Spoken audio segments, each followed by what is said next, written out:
जय गुरुदेव, जय जय गुरुदेव, जय जय गुरुदेव, जय जय गुरुदेव।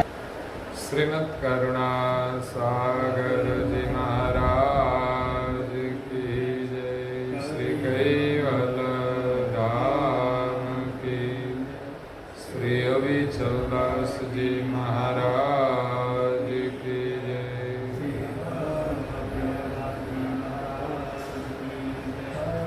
सात केवल सारे सत्य सारे सत्य सारे।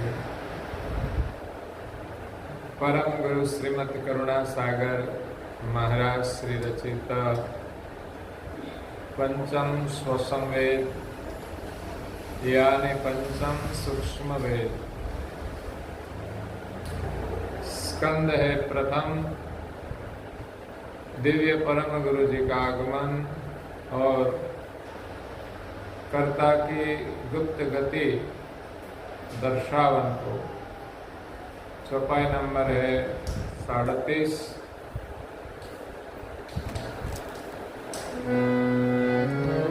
सो नहीं बाखे बने दे निज अंकुर गति सार राखे गुप्त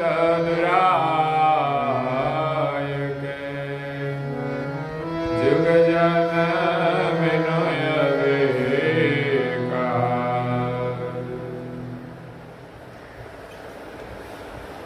प्रिय भक्तजनों, ज्ञान संप्रदाय के आद्य स्थापक अनंत ब्रह्मांडाधीश कैवल कर्ता के परम विशेष अंश अनंत अंशों के तारणहार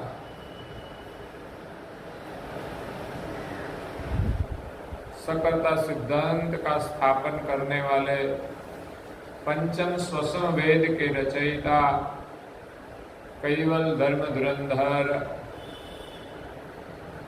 नव बुद्धि के सागर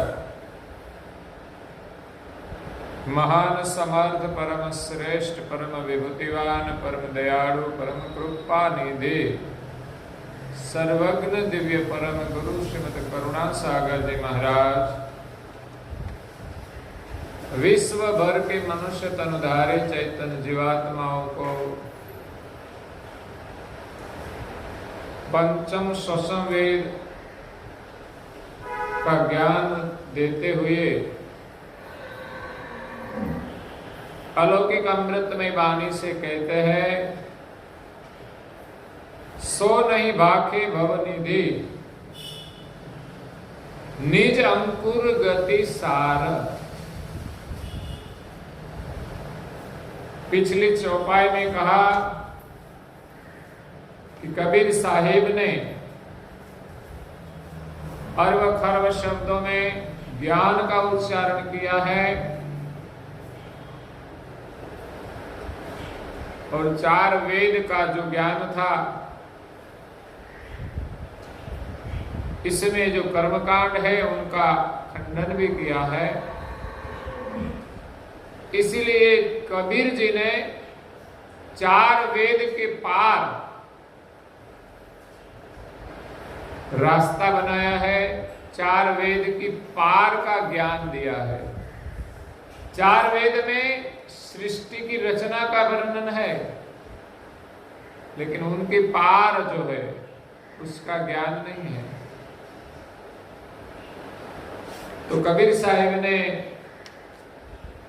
चार वेद की पार जो अगम गति है, सार शब्द रहित घर और नहे अक्षर, वो तीन मुद्दा उनका ज्ञान का लक्ष्य का था। सो नहीं भाखे भव निधि, इन तीन मुद्दा का वर्णन कबीर जी ने जगत को दिया नहीं है, जगत में किया नहीं है। निज अंकुर गति सार, निज अंकुर अपना जो स्वरूप है,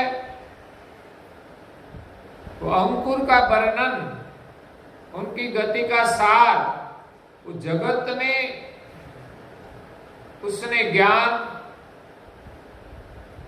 के माध्यम से वर्णन नहीं किया है। अपने पास जो अनुभव था वो जगत को नहीं दिया है। क्यों? राखे गुप्त दुराय के जुग जन बिनु अधिकार।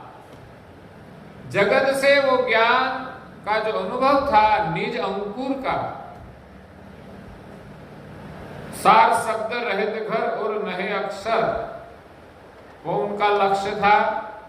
निज अंकुर, तीनों का सार जो निज अंकुर है, चैतन्य अंश, उनका ज्ञान जगत को नहीं दिया, जगत से अलग रखा। जुग जन बिनु अधिकार, जगत में जीवों के अधिकार के बिना किसी को दिया नहीं। कोई कोई चीज ऐसी होती है कि बिना अधिकार दिया नहीं जाता। कभी हमारे पास कोई चीज है, किसी को हमें दिया, लेकिन उसने उसका कोई मूल्य नहीं किया, तो देने का कोई अर्थ ही नहीं रहता। मानो कि हमारे पास सब्जी है, सब्जी किसी को दिया, लेकिन उसने खाया नहीं, लेकिन कहां डाला? पशु को दे दिया, उसका कोई महत्व नहीं रहा। किसी प्रजापति को पारस मिला, तो उसको पता नहीं था उसका मूल्य क्या है, उसका लाभ क्या है, तो क्या किया? वो पारस को अपने गधे के गले पे लटका दिया, पट्टा लगा के। बहुत बढ़िया लगता है, लेकिन उसकी दरिद्रता नहीं गई। क्यों? कि उसका कोई मूल्य नहीं है। इसलिए बिना अधिकार कबीर जी ने अपना अनुभव का जो लक्ष्य था उसका वर्णन नहीं किया। इसी के अलावा ज्ञान का वर्णन बहुत किया। अरब खरब शब्दों में कबीर जी ने ज्ञान जगत को दिया है। रैणी कैणी का ज्ञान दिया है, कर्मकांड का खंडन भी किया है, अंधश्रद्धा को दूर किया है, धर्म क्यों और कैसे पालन किया जाए उनका ज्ञान दिया है। लेकिन उनका अनुभव का जो लक्ष्य था निज अंकुर, उसका वर्णन जगत को नहीं दिया, क्योंकि उनका कोई अधिकार ही नहीं था। कहते हैं ए शिष्य शाखा गणित किए मुंडित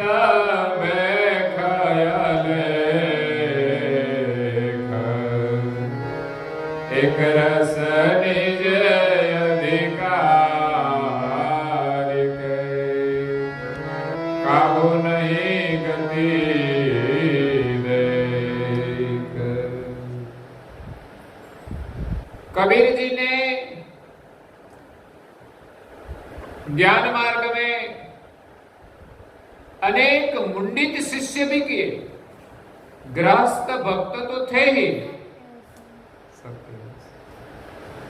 लेकिन साथ में त्यागी शिष्य भी कहीं किए। मुंडित भेक अलेख,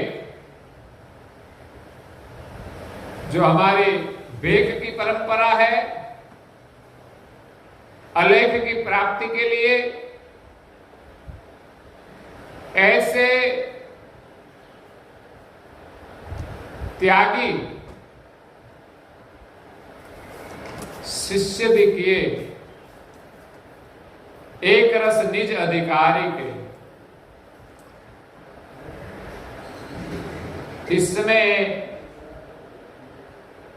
कोई अधिकारी नहीं थे, काहू नहीं गति दे। एक रस निज का अनुभव करने के लिए एक रस हो जाए, ऐसा कोई अधिकारी त्यागी शिष्य में भी कोई देखा नहीं। इसीलिए कबीर जी ने अपना अनुभव किसी को दिया नहीं, लेकिन कहते हैं चकित भये सदगुरु जबे समर्थ साहेब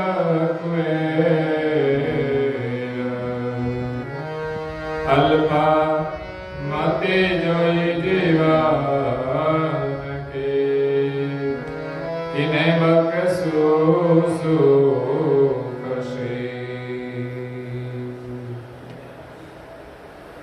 सदगुरु कबीर साहेब जिनके पास सार शब्द रहत घर और नहे अक्षर का अनुभव था, शब्द का सार रूप क्या है,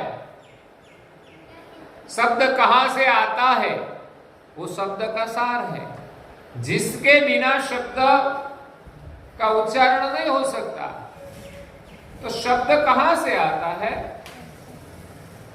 वो शब्द का सार का अनुभव सदगुरु कबीर साहब जी ने किया है। रहेत घर, अपना रहने का घर उसने पा लिया था, और नहे अक्षर, अक्षर रहित जो भूमिका है, क्योंकि शब्द आखिर तो अक्षर से ही बनता है।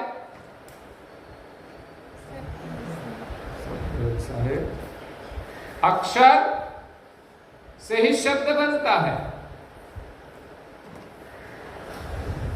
तो सदगुरु का जो शब्द है उनका सार, उपदेश का सार, लक्ष्य का सार, और अक्षर का सार मतलब अक्षर कहां से आया, कैसे आया, उनका अनुभव सदगुरु कबीर साहब ने किया। लेकिन वो समझने वाले कोई नहीं थे, या तो उसकी गति के अधिकारी कोई नहीं थे।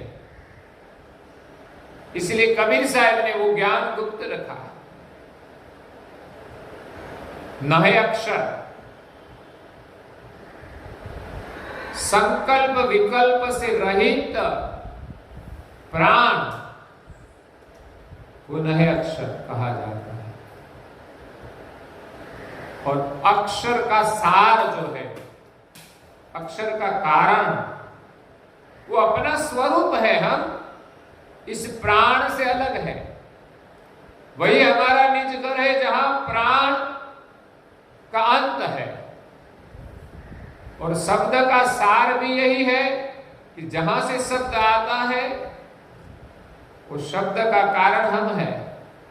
वही सदगुरु कबीर साहेब का लक्ष्य था कि इस शरीर में हम कौन हैं। आगे चार वेद ने ब्रह्म सिद्धांत का स्थापन किया था कि सचराचर व्यापक ब्रह्म है, लेकिन कबीर जी ने चार वेद के पार जाकर पंचम वेद का जो लक्ष्य था, इसमें थोड़ा सा सार लिया है, थोड़ा सा भेद पाया है, पूरा भेद नहीं पाया, क्योंकि पंचम वेद का लक्ष्य तो अंश और अंशित दोनों का स्थापन करते हैं, लेकिन कबीर जी ने अंश पद का स्थापन किया है कि इस संसार में मैं ही कारण रूप हूं। ब्रह्म से पर, या तो या शरीर में प्रणव से पर मैं हूं। इसलिए अक्षर शब्द का सार मैं हूं, वही रहित घर है मेरा। मैं व्यापक नहीं हूं, कहने का मतलब है मैं व्यापक नहीं हूं। प्रणव का जहां अंत है वही मेरा निज घर है। तो अंश का निज घर तो पाया, लेकिन कर्ता पद का स्थापन नहीं हुआ। इसलिए यहां ऐसे कबीर जी ने अपना अनुभव देने के लिए वो चकित हो गए कि मेरे इस ज्ञान का अनुभव का कोई अधिकारी नहीं है। अल्पमति जोई जीवन की, उसके शरण में आए हुए भक्त और संत सभी की मति अल्प देखी। वो त्यागी थे, धार्मिक भी थे, लेकिन फिर भी कबीर साहब के पास जो अनुभव था उसको पाने के लिए सभी शिष्य समुदाय की गति अल्प थी। किने बख्शु सुखशीर, सर्वोपरि जो सुख है, उनका जो अनुभव है, वो गति में किसको दूं? अपने पास जो मिल्कत है, संसार में, परिवार में, वडील के पास जो मिल्कत होती है, जमीन हो, मकान हो, दुकान हो, बैलेंस हो, तो सोचते हैं ना कि ये सब मैं किसके नाम करूं। अगर लड़का अधिकारी नहीं होता, शराबी होता, भ्रष्टाचारी होता, पापाचारी होता, तो उसके नाम पर करने के लिए सोचता है, क्योंकि वो सब खत्म कर देगा, उसकी मिल्कत का कोई मूल्य नहीं रहेगा। इसीलिए वो सोचता है कि मैं मिल्कत किसके नाम करूं। तब देखते हैं लड़का अधिकारी नहीं होता तो शायद लड़की को भी दे देते हैं। अगर कोई लड़की नहीं होती तो क्या करते, कोई अनाथ आश्रम हो, कोई गरीब हो, किसी को बांट देते हैं। ऐसे भी लोग हैं दुनिया में कि जिसका अधिकार है उनको ही देना चाहिए, वही संपत्ति का सदुपयोग है। शायद हम स्वार्थ में हमारे परिवार को हम मिलकर देते ही है, लेकिन कभी कभी अच्छे मार्ग में उपयोग कर देना चाहिए। शायद लड़का कोई अधिकारी न हो तो भी जो सही मार्ग में खर्च किया जाए वही संपत्ति का सदुपयोग है। ऐसे महापुरुषों के पास भी अपनी कोई संपदा होती है, अपना कोई अनुभव होता है, वो उसके शरणागत जो भक्त और शिष्य है उसी को अधिकारी को देता है। मानो कि यहाँ कोई ज्ञान का उच्चारण करना है तो जो सुने अधिकारी है उसको ही सुना जाता है। जिसको अधिकार नहीं है उसको तुम सुनाने जाओ तो कोई मतलब ही नहीं रहता। तो कबीर साहब को दुख हुआ, चकित हो गए कि मेरे पास जो संसार का श्रेष्ठ सुख का अनुभव है वो मैं किसी को दूं। कहते हैं बहुरु जहान महि उतैता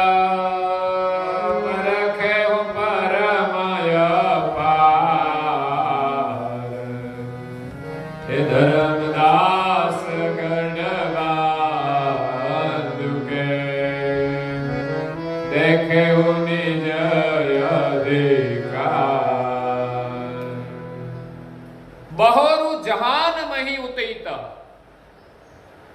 अपने त्यागी शिष्यों में कोई अधिकारी नहीं देखे तब कबीर जी ने अपनी दिव्य दृष्टि से इस जगत के वही व्यापक दृष्टि करके देखा कि ऐसे कोई अंश है पर के वो परम अपार व्यापक गति में। उसने देखा, परीक्षा की, धर्मदास गढ़बांधु के। एक धर्मदास नाम का भक्त था, गृहस्थ था, जो बांधुगढ़ में रहता था। बांधुगढ़ कहां आया? उत्तर प्रदेश में। वो वैष्णव था। कबीर जी के समकालीन समय में वो वैष्णव भक्त, उस समय उसके पास 56 करोड़ रुपये उनके पास थे। आज से 500 साल पहले उनके पास 56 करोड़ रुपये मतलब सिक्के थे, इतने धनवान थे। और इतना धन होते हुए भी वो भगवान की भक्ति करता था, वो बड़ी बात है। नहीं तो पैसा आए जाए तो परमेश्वर की क्या जरूरत है, पैसा ही तो परमेश्वर है।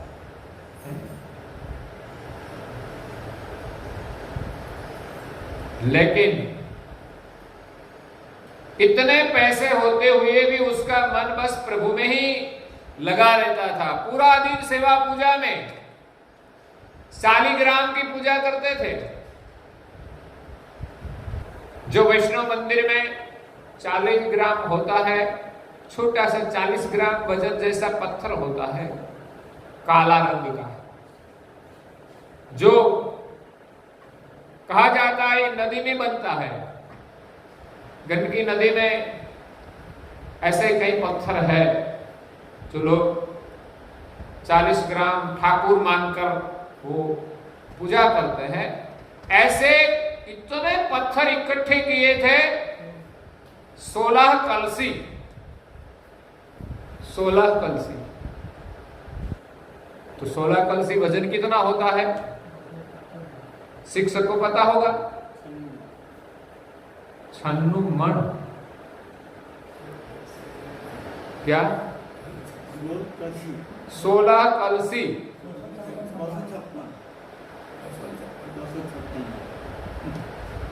तो 16 कलसी मतलब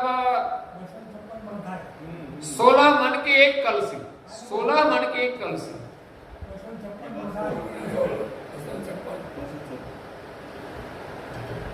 तो 256 मन उनका किलोग्राम किया जाए तो कितना होता है? 250 मन का किलोग्राम हम करें तो 25 50 500 और 512 है 512 किलो। क्या बात करते हैं?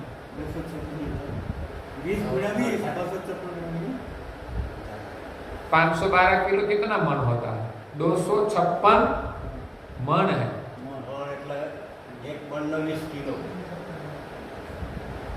5200 500 5220 120 5120 256 किलो 256 मन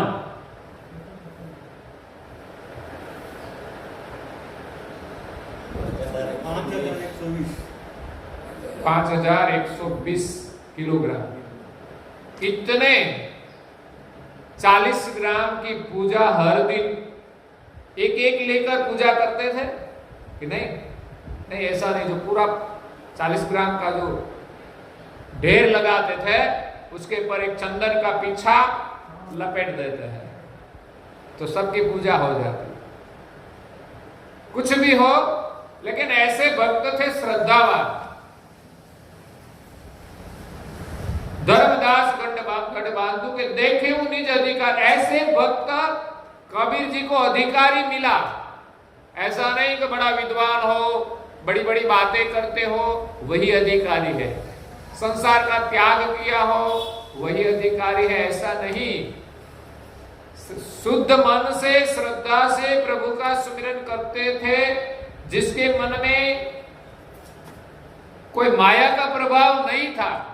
इतने पैसे थे फिर भी उसका कोई अभिमान नहीं था, अगर कोई विलास नहीं था, अगर कोई बड़े बड़े उसने कोई पुण्यदान भी नहीं किए थे, वो भक्ति में मस्त थे। वो अधिकारी थे। कबीर जी के पास जो ज्ञान का अनुभव था वो देने के लिए। ऐसा कबीर जी परम गुरु जी यहां लिखते हैं, कहते हैं, हे अति करुणा करते ही पर रुठे सामर्थवान हे धर्मदास धन्य तुझ समो, नहीं कोई जुग पर जनता। कबीर जी ने व्यापक दृष्टि से देखा तो उत्तर प्रदेश के बांधवगढ़ में एक वैष्णव भक्त धर्मदास उनको अधिकारी देखा। तब काशी से स्वयं कबीर जी उनके द्वार जाते हैं। अति करुणा करते ही पर, इस बांधवगढ़ को तो पता ही नहीं था कि मुझे कबीर जी जैसे ज्ञानी अनुभवी गुरु मिलेंगे, लेकिन वो अधिकारी थे, इसीलिए सदगुरु सामने से आया है।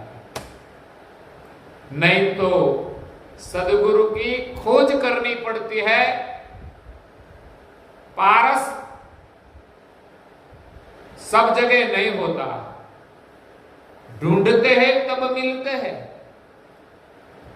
और बिना अधिकार मिल भी नहीं सकता, क्योंकि उनकी भी तो परख होनी चाहिए, पारस की परख होनी चाहिए, और पारस ढूंढने में कई पुरुषार्थ करना पड़ता है। पुरुषार्थ से मिलता है या तो अधिकार से मिलता है। अधिकार होता है तो सामने से सदगुरु मिलता है। तो अति करुणा करते ही पर त्रुठेहु सामर्थवंत। त्रुठना मतलब उन पर प्रसन्न होना। कबीर जी तो महान समर्थ थे, ऐसे परम सामर्थवंत सदगुरु कबीर जी बांधवगढ़ के एक धर्मदास नाम के जो भक्त थे, जिनको शायद अगल बगल में कोई जानता भी नहीं था कि बड़े भक्त है, लेकिन ऐसे भक्त पर सामर्थ कबीर साहेब प्रसन्न हुए। उन पर अपनी करुणा करके अपना जो अनुभव था ज्ञान का, वो देने के लिए वहां पहुंचे और कहा, धर्मदास धन्य तुझ समो। हे धर्मदास, अब तो भगवान के प्यारे परम भक्त है, परम ज्ञान के अधिकारी है, नहीं कोई जुग पर जन। आज पृथ्वी पर आप जैसा कोई अधिकारी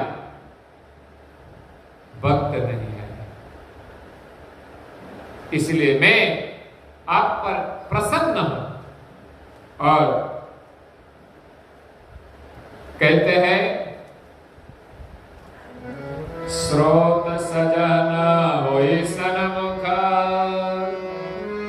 धर्मदास गति महाद, याद अंत मध्य गुप्ताए, सोबक सोपद स्वाद। स्रोत सजन होई सन्मुख। हे श्रोताजन, आप सन्मुख होकर श्रवण करें। सन्मुख मतलब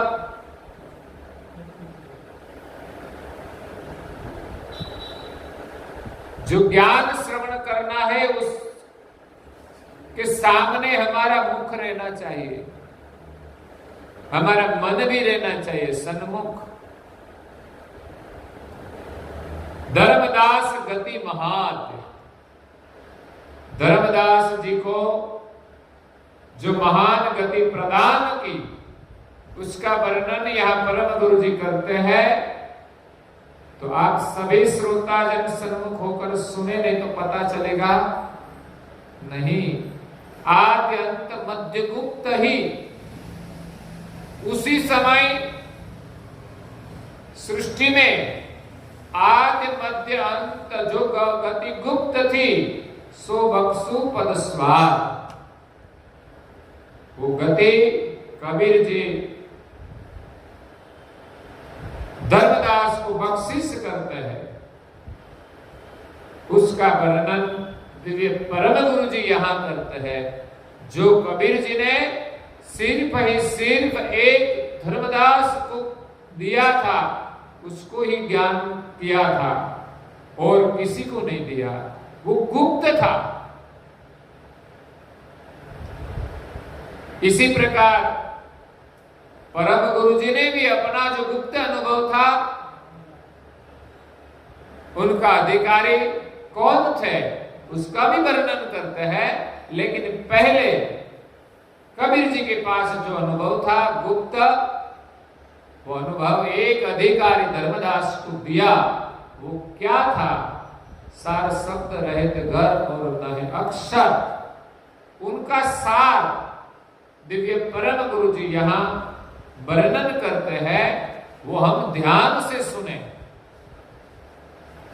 उनका वर्णन हम कल सुनेंगे और आज के प्रवचन को यहाँ विराम देते हैं। श्रीमद् करुणा सागर